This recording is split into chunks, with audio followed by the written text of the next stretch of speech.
So the question is, two parallel plate capacitors C1 and C2 each having capacitance 10 microfarad are individually charged by a 100 volt DC source.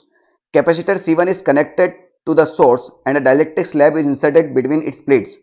Capacitor C2 is disconnected from the source and a dielectric slab is inserted in it. Afterward, the capacitor C1 is also disconnected from the source and the two capacitors are finally connected in parallel combination. The common potential of the combination will be, assuming dielectric constant is equal to 10. Question काफी बड़ा था तो मैंने जल्दी जल्दी पढ़ दिया, कोई दिक्कत वाली बात नहीं है। अब लाइन बाय लाइन क्वेश्चन को पढ़ते हैं और सॉल्व करते हैं। क्वेश्चन ज्यादा टफ नहीं है मगर लेंदी हो सकता है। समझिए बात को, ये हमारा पास कैपेसिटर C1 है जिसका वैल्यू कितना है 10 माइक्रोफेरेड, और ये हमारे पास दूसरा कैपेसिटर है वो भी सेम ही है, वो भी कितना है 10 माइक्रोफेरेड। इसको हमने 100 वोल्ट की बैटरी के साथ जोड़ रखा है यानी चार्ज किया है, इसको भी हमने 100 वोल्ट की बैटरी के साथ चार्ज किया है। तो शुरुआत में पहले कैपेसिटर के ऊपर चार्ज कितना आएगा C इंटू वी, इसके ऊपर भी C इंटू वी ही आने वाला है, तो दोनों को लिए साथ में लिखता हूं यहीं पर। C हमारा 10 है और ये 100 है तो ये हो जाएगा 1000 माइक्रो कूलाम, यानी हमारा initial charge on second capacitor भी आपका 1000 माइक्रो कूलाम ही आने वाला है। ठीक है, अब इसके बाद हमने क्या किया है बेटा, इसको हमने कनेक्ट रखा है, इस वाले कैपेसिटर को हमने बैटरी के साथ कनेक्ट रखा है और डाइलेक्ट्रिक डाला है, और इस वाले को हमने बैटरी से डिस्कनेक्ट कर दिया और डाइलेक्ट्रिक डाला है।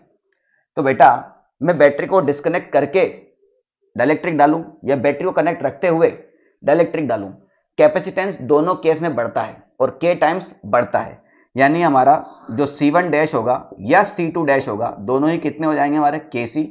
K का वैल्यू 10 है और C का वैल्यू 10 था, यानी ये हो जाएगा 100 माइक्रोफेरेड। मगर चार्ज के साथ ऐसा नहीं है बेटा, यहां पर देखो ये बैटरी इसके साथ जुड़ी हुई है, यानी बैटरी क्या चाहेगी हमेशा चार्ज देना। अब ये फुल्ली चार्ज हो चुका था, मान के चलो ये फुल्ली चार्ज हो चुका है, तो अब ये बैटरी इसको चार्ज नहीं दे सकती और क्योंकि लीक आउट हो जाएगा। मगर जैसे ही डाइलेक्ट्रिक डाला इसका कैपेसिटेंस बढ़ गया, और जैसे ही इसका कैपेसिटेंस बढ़ गया यानी इसके पास और चार्ज स्टोर करने की क्षमता बढ़ गई, तो ये और चार्ज स्टोर कर सकता है, यानी चार्ज भी क्या होगा बढ़ेगा।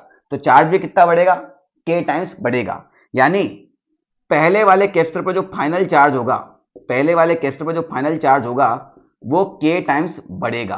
क्या बढ़ेगा K टाइम्स बढ़ेगा। और दूसरे वाले कैपेसिटर को तो बेटा हमने अलग कर दिया है, अब यानी इसके पास कोई बैटरी नहीं है चार्ज देने के लिए।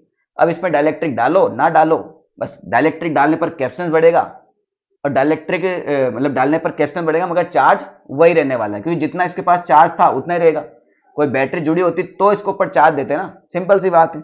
यानी final charge on second capacitor जो क्या रहेगा वो आपका सेम ही रहने वाला है, वो कितना हो जाएगा 1000 माइक्रो कूलाम ही रहने वाला है। ये कितना हो जाएगा 10 टाइम्स, यानी 10 इंटू 1000 यानी 10,000 माइक्रो कूलाम। इसमें कोई डाउट है?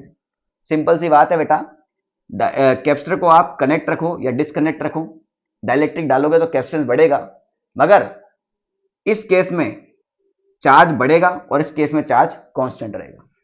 अब इसको भी क्या किया आपने, इसको भी आपने डिस्कनेक्ट कर दिया, यानी ये वाला पहला वाला कैपेसिटर हो जाएगा हमारा यानी C1 डैश, और ये वाला दूसरा कैपेसिटर है C2 डैश। ठीक है, दोनों ही KC है मगर दोनों के अंदर चार्ज अलग अलग है। अब इन दोनों को कनेक्ट करने के बाद हमें निकालना है कॉमन पोटेंशियल। तो कॉमन पोटेंशियल का फॉर्मूला क्या होता है बेटा, ये होता है C1V1 plus C2V2 divide by C1 plus C2। इसको दूसरे शब्दों में C इंटू V1 क्या होता है, चार्ज होता है ना, यानी charge on first capacitor charge on second capacitor divide by net capacitance, यानी सिंपली मैं बोल सकता हूं net charge divide by net capacitance. तो नेट चार्ज कितना हो जाएगा बेटा अपना 10,000 प्लस 1,000, फाइनल निकालेंगे ना भाई। 10,000 प्लस 1,000 कितना हो गया बेटा 11,000 बटे नेट कैपेसिटेंस कितना हो गया बेटा हमारे पास, ये हुआ 100 और 100 200, तो 2 जीरो से 2 जीरो खत्म हो गए, 2 से 110 उड़ाएंगे तो कितनी बार जाएगा भैया 55 बार, यानी 55 volt is the correct answer. ठीक है।